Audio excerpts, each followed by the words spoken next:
Good evening and welcome to TC Network. I am Tingday Tim Hoki bringing you today's news. Today's top headlines include ITLF invites all Kuki-Zo citizens to participate in the June 24th rally organized to expedite our political solution. Fresh attack on Kuki-Zo escalates tension in Jiribam. IMD predicts heavy rainfall in southern and western India, heat wave in parts of North India. Over 1,000 dead during Hajj in Mecca amid extreme heat wave.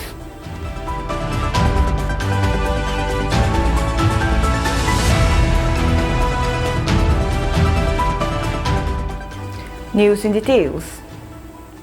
ITLF, in its press release dated 21st June 2024, invites all Kuki-Zo citizens to participate in the upcoming rally, scheduled on the 24th of June, Monday, to strengthen our political demands and expedite our political solution, which have been overlooked by the concerned authorities. The release reads, after more than a year of being subjected to state-sponsored ethnic cleansing, our movement for a separate administration from Manipur at a critical juncture. With the conclusion of the Lok Sabha election, the central government is making plans to lay the groundwork for a ceasefire, while the Meitei state government has its own agenda. The release states that all citizens must speak up during this crucial time and remind the central government of the realities on the ground in Manipur, where it is no longer possible for us to live in dignity under the Meitei government. Our SOO groups have already submitted our political demand, asking for a union territory with a legislature under Article 239A of the Indian Constitution. So, in support of our political demand, on Monday, June 24, 2024, the Indigenous Tribal Leaders Forum ITLF is organizing a mass rally to expedite our political solution, reads the release. In order to ensure that our combined voices are heard by the central government, we humbly request everyone to actively participate in the upcoming non-violent protest rally. From the Lamka public ground, the rally will start at 11 a.m. and conclude at Peace Ground Tuibong. There will be a total shutdown on the day of the rally, the release further reads. Several top Kuki bodies from Jiribam, Tamenglong, and Noney have alleged that armed Meitei militants, in collaboration with the Manipur Police Commando, launched indiscriminate firing on the villages and village volunteers of Paitol village in Tamenglong near the Jiribam border on Wednesday evening, exacerbating the already volatile situation in the region. They also alleged that Chief Minister N. Biren Singh's hidden agenda of smuggling Meitei militants and their supplies under the pretext of visiting Jiribam was exposed last night when the combined forces of Manipur Police Commandos and Meitei militants indiscriminately attack and fire upon the villagers and village volunteers of Paitol. According to Kuki bodies, the Manipur Police Commandos, along with Meitei militants, used heavy mortars and several other explosives in attacking the Kuki-Zo residential areas around 10:30 p.m. yesterday. However, the Central Security Forces present in the region safely intervened and stopped them from further attacking and firing. Meanwhile, the Kuki NP of Jiribam, Tamenglong, and Noney, the Kuki Chief Association of Tausiam Block, the Kuki NP Women Wing of Jiribam, Tamenglong, and Noney, and the Kuki Students Organization of Jiribam and Tamenglong have announced their decision to reimpose the counter-economic blockade along National Highway 37 in Fal Jiribam, following unsuccessful talks with the district administration. The Kuki body stated that the counter-economic blockade imposed on National Highway 37 as a retaliatory move was suspended for 2 days following an agreement with the district authorities of both Tamenglong and Jiribam. However, despite the 2-day lapse, their charter of demands has not been fully met. Therefore, the Kuki bodies of Jiribam and Tamenglong have unanimously decided to reimpose the counter-economic blockade on National Highway 37 indefinitely until all their demands are fulfilled immediately. The Kuki bodies' charter of demands includes First, the immediate lifting of the blockade of highways by Meitei mobs led by Arambay Tinggol and Meira Paibis in Jiribam town, along with ensuring free access to medical and essential commodities for every community. Second, taking full responsibility by the authorities concerned in finding El Tian Mung 40, son of Let Loyam from Vengnom Dibong Khunau, Jiribam, who was abducted from his home in the presence of his children on June 6, or locating his dead body if he has been killed. Third, booking and removal of Meitei militants and Arambay Tinggol from Jiribam and its surrounding areas. Following the reimposition of the counter-economic blockade, Kuki women began enforcing the blockade at several locations along National Highway 37 in the region starting from Thursday. The women from the Kuki community were witness in a standoff with security forces at Tatbung as they enforced the recently reimposed counter-economic blockade along National Highway 37. India Meteorological Department IMD has predicted heavy to very heavy rainfall over Kerala, coastal and south interior Karnataka, Konkan, Goa during the next 5 days. IMD said that a cyclonic circulation is likely over northeast Assam and its neighboring, and under its influence, widespread light to moderate rainfall is expected in Arunachal Pradesh, Assam and Meghalaya, Nagaland, Manipur, Mizoram and Tripura, and sub-Himalayan West Bengal during the next 5 days. Talking to Akaswani News, a scientist in IMD, Soma Senroy, said that heatwave conditions are very likely in isolated pockets of West Uttar Pradesh till Monday and in the Jammu division till 25th June. Due to incessant rainfall in Churachandpur district during the past few days, minor landslides occurred at several places along the Tipaimuk Road. Report says that a disturbing landslide occurred on Tipaimuk Road along National Highway 2 between Chongqing and Sainauzang, causing great inconveniences for the passerby. Many vehicles were left stranded on the highway due to the landslide. Big rocks came rolling down from the upper hills and were piled up on the highway, which makes movement almost impossible.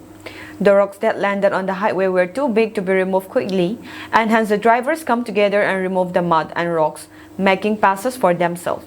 Later in the evening, as big as passes for a four-wheeler vehicles was clear, but still impossible for heavy vehicles to pass through. Another fresh landslide was reported this morning near Sakai Lui, as named by Sinjol inhabitants, which is located between Sinjol and Hokon. Repairing of the highway was done around 3 p.m. today. Since it was impossible for men to clear up the road blocked by the landslide, workers of NHIDCL were asked to clear the highway with their JCB. The JCB fuel was unfortunately insufficient, and hence travelers who were left stranded by the landslides and other passersby were asked to fuel the JCB. Volunteers of Kokomis Women Wing stormed the residence of Mahut Minister Yumnam Khamchan at Singzamay, Yumnam Laikai today and asked him to make his stand clear on the prevailing situation in the state. The team of Kokomis Women Wing, which was led by its convener, Y. Leirak Leima, assembled at Yumjao Leiram B. Lampak first, despite the security measures taken up by Infal West Police in the area. The women managed to march up to the residential gate of Khamchan by holding different placards by overpowering the police. Some of the placards read, "Resign MLAs and ministers who cannot protect Manipur, and we won't allow India to work against the interests of Manipur as an appeasement policy to Kuki narco-terrorists," among others. Khamchan also came out from his residence and met the protesting women. During the meeting, the protesters asked the minister what his stand is on the prevailing situation, how to solve the crisis, and whether he considers resigning for the sake of Manipur. To the query, Khamchan responded that even the Second World War ended with a dialogue. When the minister was proposing that all stakeholders' concerns can discuss on holding dialogue to resolve the crisis, the protesting women shouted that there is nothing to discuss between the foreigners, Kukis, and the indigenous Meiteis. Khamchan and the protesting argued for a while, following which the minister agreed to convey the aspiration of them, the women, to the chief minister.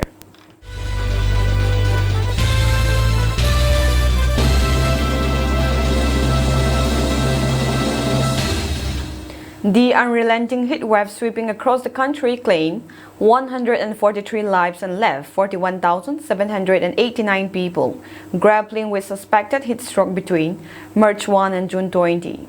The death toll is likely to go up as the data from stats is not final, according to health ministry sources.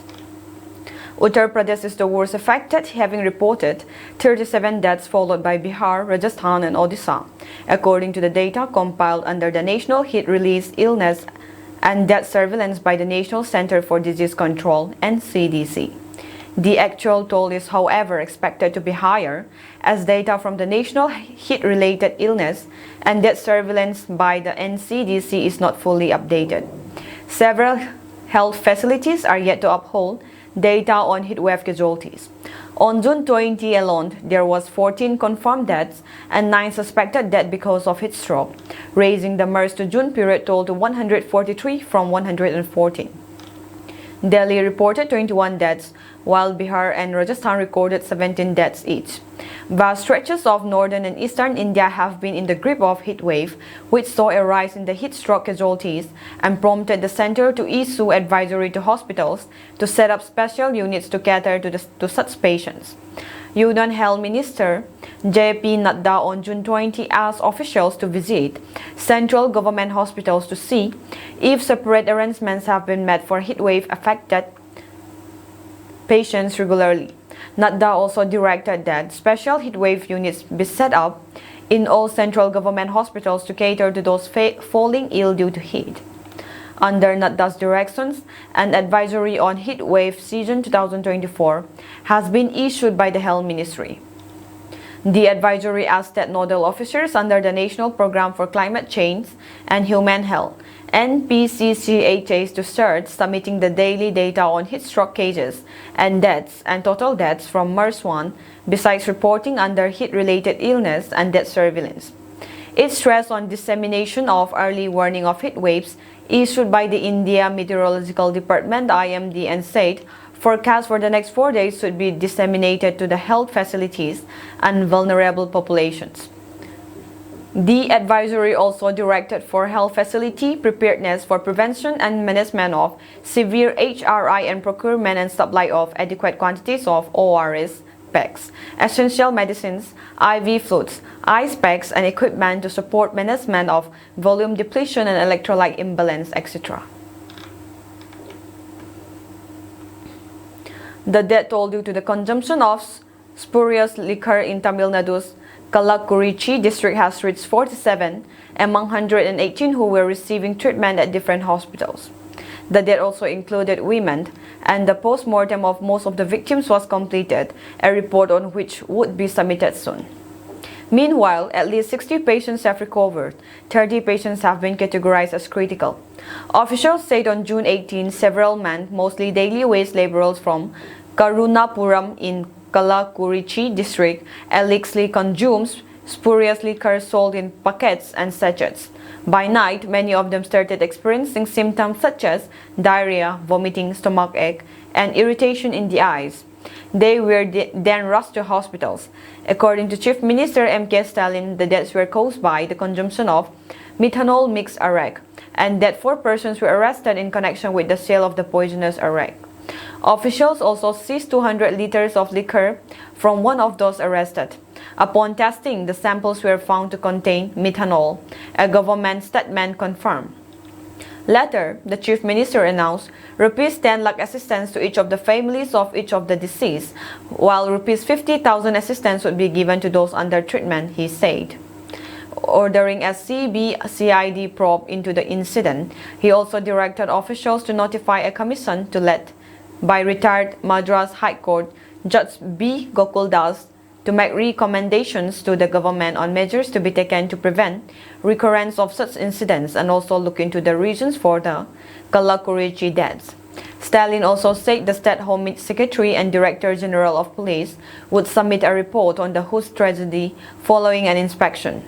As the death increased, former Chief Minister Edappadi Palaniswamy Party AIADMK requested the Madras High Court to take up an urgent hearing in the case. The court responded by saying a division bench of Justices D. Krishna Kumar and K. Kumares Babu would hear the case on June 21, Friday. Meanwhile, the DMK government's transferred Kalakurchi District Collector Srava Kumar Jatava and suspended Superintendent of Police Samay Singh Meena. As the death toll in the incident swelled, the opposition strongly criticized the DMK government, alleging failure to crack down on illicit liquor, even though many have already died due to it. Tamil Nadu BJP chief K. Anna Malai demanded the resignation of S. Muthu Swamy, the Minister of Prohibition and Excise, for failing his duty. Tamil Nadu Governor R.N. Ravi also hit out at the government, saying, "Every now and then tragic loss of life due to consumption of illicit liquor is reported from various parts of our state. This reflects continuing lapses in preventing the production and consumption of illicit liquor. This is a matter of serious concern." A statewide demonstration will be held by the Tamil Nadu BJP on June 22 to condemn the inaction of the DMK government with regard to cracking down on the sale of illicit liquor in the state. Prime Minister Narendra Modi is arriving in Jammu and Kashmir on Thursday for a two-day visit to inaugurate and lay the foundation stone for 84 developmental projects valued at more than Rs 1,500 crore. This is his first visit to the Union Territory after winning a third term at the center. One of the key projects he will launch is the Competitiveness Improvement in Agriculture and Elite Sectors JKCIP project worth Rs 1,800 crore. On the first day of his visit, the Prime Minister will participate in the Empowering Youth Transforming J&K event at the Sher-e-Kashmir International Conference Center SKICC in Srinagar, located on the banks of Dal Lake. This event is pivotal for the region, showcasing progress and inspiring youth achievers. During the event, he will inspect stalls and interact with young achievers of J&K. On the second day, he will lead the 10th International Day of Yoga celebrations at SKICC in Srinagar. This year's theme is Yoga for Self and Society, underscoring yoga's profound impact on individual and societal well-being. More than 7,000 people from different walks of life will join Prime Minister Narendra Modi on Friday to celebrate the 10th International Yoga Day. Since 2015, Prime Minister Modi has led International Day of Yoga celebrations at various iconic locations including Kartavya Path in Delhi, Chandigarh, Dehradun, Ranchi, Lucknow, Mysuru, and the United Nations headquarters in New York. The Prime Minister will also inaugurate and lay the foundation stone for multiple developmental projects in J&K, including road infrastructure, water supply schemes, and higher education infrastructure. This includes improvement of the Chinani Patnitop Nasri section, development of industrial estates, and the construction of 6 government degree colleges. He will distribute appointment letters to more than 2,000 newly appointed government employees. The JKCIP project, worth Rs 1,800 crores, will be implemented in 90 blocks across 20 districts of J&K, reaching 300,000 households and benefiting 1.5 million people. These initiatives aim to empower the youth and upgrade the infrastructure in Jammu and Kashmir, fostering progress and development in the region. Delhi's Rose Avenue Court on Thursday granted bail to AAP National Convener Arvind Kejriwal in the money laundering case regarding the Delhi liquor policy scam. The court ordered a bail bond of Rs 1 lakh to be furnished. The judge has asked the defense to file the bail bond before the duty judge on Friday. Vacation Judge Nai Bindu of Rose Avenue Courts passed the order after reserving it early today, a Life Law report said. Advocate Rishikesh Kumar of Aam Aadmi Party legal team said today, in excise policy scam, Arvind Kejriwal was granted by Rose Avenue Court. He was granted bail on bail bond of Rs 1 lakh. By tomorrow afternoon, Arvind Kejriwal will come out of jail. This is a big win of AAP leaders, country and people. The released order will be sent to Tihar jail authorities by 4 p.m. on Friday through the court runner, following which the jail authorities will start the procedure of making the release memo, which could take another few hours. The Delhi chief minister is likely to walk out of jail by 8 p.m. on Friday. The Enforcement Directorate, on the other hand, sought a stay on the order and asked the court to give 48 hours to sign the bail bond so that the order could be challenged in the higher court. The judge, however, said there will not be any stay on the order.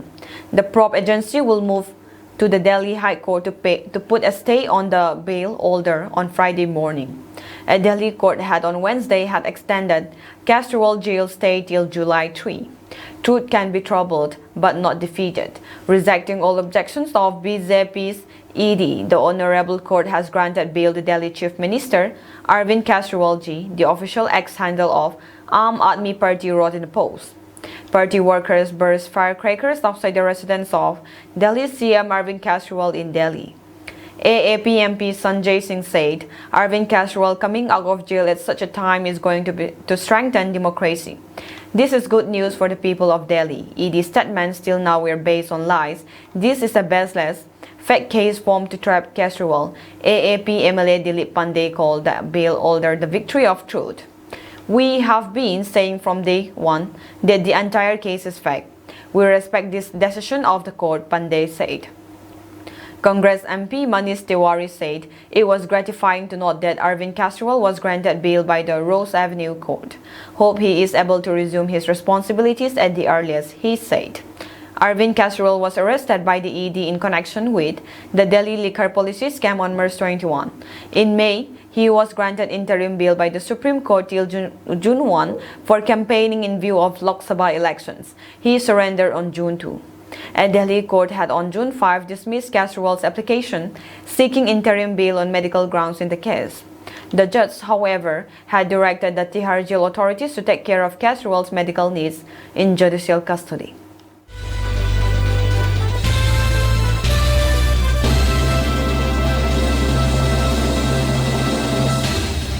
Naga armed forces beat up 3 youths from the traveling CT-14 and confiscated their money. Sagang Division on June 15, NSC and IM, Tanko Naga Armed Forces and their associates beat and arrested 3 youths from Tamu Township 14, Choing Neki Ward, who were traveling in the upper part of Tamu Township. Locals said that over 180,000 kyats and some items were stolen. They were near the market around Nanli village. The Tang Konaks caught 3 motorcycles, more than 180 million in cash, 3 phones and their belongings. They did not give them back. The 3 young men were released. The injuries were not too bad. They are arresting them because they think they are supporting KNAB and PDF. They are ordinary tourist traders, said someone close to them to Jalan. The 3 young men were traveling to the India-Myanmar border while carrying out business on a motorcycle. Rainet was arrested and looted near the market around Nanli village. On the 5th of this month, 3 PDF and KNAB couriers were arrested and their courier equipment and motorbikes were looted by NSC and IM and their associates. According to local residents, the market near the Nanli village near the India-Myanmar border is a place where goods from the 2 countries and timber from the Burmese side are smuggled. More than 1,000 people have died while making the annual Muslim Hajj pilgrimage to Mecca, according to an AFP tally on Thursday. Officials say the main cause of that is extreme heat in the region as temperatures surpass 120 degrees Fahrenheit, 125 degrees Celsius. Thousands more are being treated for heat stroke. Saudi Arabia is one of many countries hit by a fatal and unusually early heat wave that is causing deaths and disappearance among locals and tourists. The numbers are changing constantly, with some coming from individual countries that have hundreds of citizens attending the Hajj and others from news sources like AFP and CNN. Saudi Arabia's government has not yet released official figures. According to CNN, 165 Indonesians, at least 41 Jordanians, 35 Tunisians, and 11 Iranians died.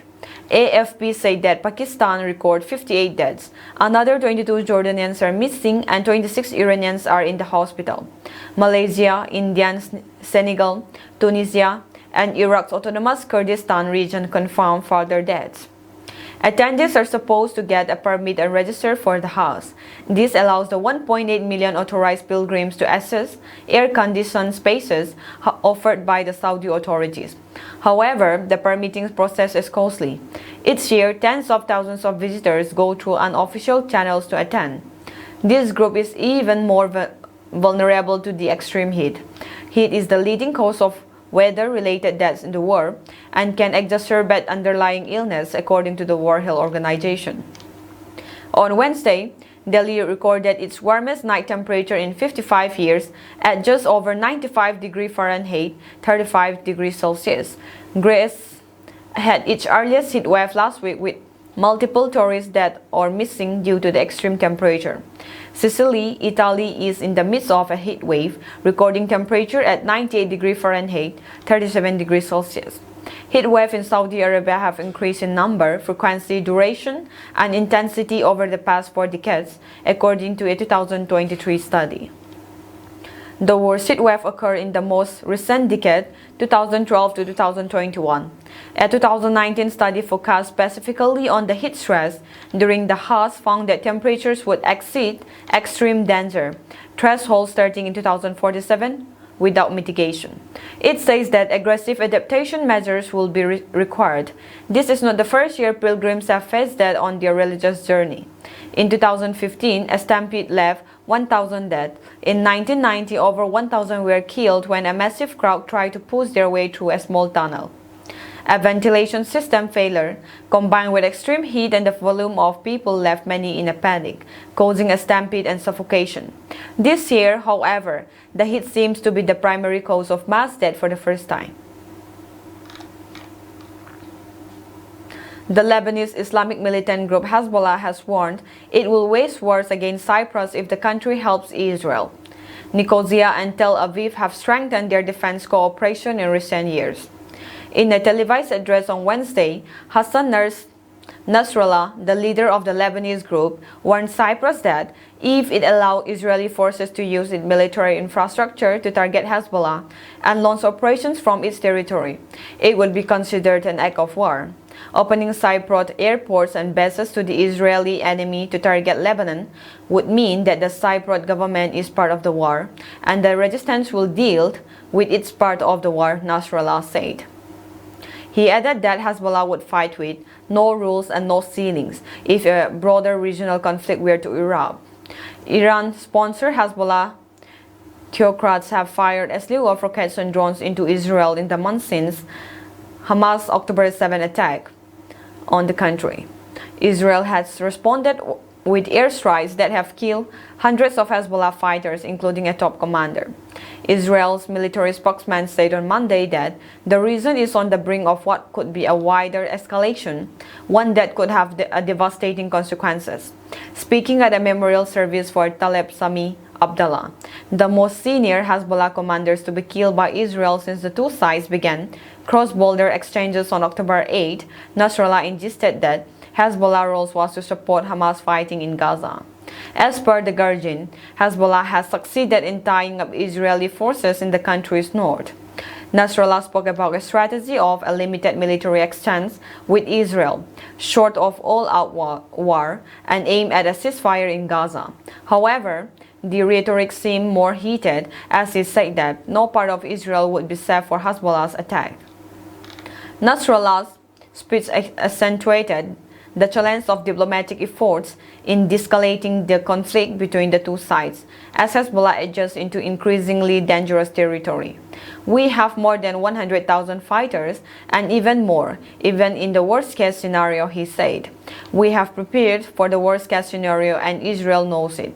Speaking about Hezbollah's intelligence gathering, which was dramatized by the broadcast of drone surveillance footage of Haifa on Tuesday, Nasrallah said, since October 8, the enemy has understood that certain places would be targeted. He revealed that the militia had hours of surveillance footage of Haifa. Cyprus is roughly 250 kilometers from the Lebanese coastline, and Nicosia and Tel Aviv have strengthened their defense cooperation in recent years, conducting joint military exercises and signing a series of arms procurement agreements. Cyprus is not a member of NATO. President Vladimir Putin said that Russia might supply weapons to North Korea in what he suggested would be a mirror response to the Western arming of Ukraine. Putin was speaking to reporters in Vietnam on Thursday, a day after visiting North Korea and signing a mutual defense agreement with its leader Kim Jong-un. I said, including in Pyongyang, that we then reserve the right to supply weapons to other regions of the world. Taking into account our agreements with North Korea, I do not exclude this either, he said, Al Jazeera reported. The treaty signed by Putin and Kim on Wednesday commits each side to provide immediate military assistance to the other in the event of armed aggression against either one of them. Putin said Moscow expected that its cooperation with North Korea would serve as a deterrent to the West, but that there was no need to use North Korea soldiers for the war in Ukraine. Regarding the possibility of somehow using each other's capabilities in the conflict in Ukraine, we are not asking anyone for this. No one has offered us this, therefore there is no need, he said.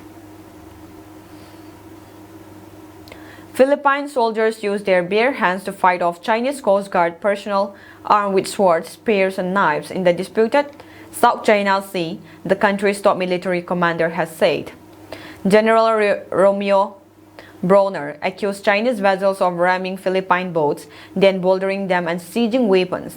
One Filipino soldier lost a thumb when his vessel was rammed, the general said. China denied its personnel were to blame, saying that they had been restrained. There have been a string of dangerous encounters as the two sides seek to enforce their claims on disputed reef and outcrops. This appears to be an escalation. The skirmish happened as the Philippine Navy and Coastal Guard were delivering supplies to Filipino troops stationed in the 2nd Thomas Sol. Jen Bronner said soldiers reported seeing the Chinese Coast Guard armed with knives, spears, and bolos, Filipino for sword. He said it's the first time Filipino troops have seen the Chinese using this type of weapon in the area. We saw in the video how the Chinese even threatened our personnel by pointing their knives at our personnel, General Bronner said. Chinese personnel also seized a number of guns and destroyed items, including motors and punctured inflatable vessels. The incident, he added, amounted to piracy. They have no right or legal authority to hijack our operations and destroy Philippine vessels operating within our exclusive economic zone, General Bronner told reporters. But Beijing dismissed the allegation, saying its personnel were aiming to block an illegal transportation of supplies. No direct measures were taken against the Filipino soldiers, Foreign Ministry spokesman Lin Jian told reporters in Beijing. Law enforcement measures taken by the China Coast Guard at the site were professional and restrained, he added. In an earlier statement, the Chinese Coast Guard said the Philippines was entirely responsible for the incident as troops ignored China's repeated solemn warnings and dangerously approached a Chinese vessel in normal navigation in an unprofessional manner, resulting in collision. China has routinely attempted to block resupply missions to the Seoul. Filipino officials say the Chinese employed dangerous maneuvers such as shadowing, blocking, firing water cannons, and signing lasers to temporarily blind Filipino crews.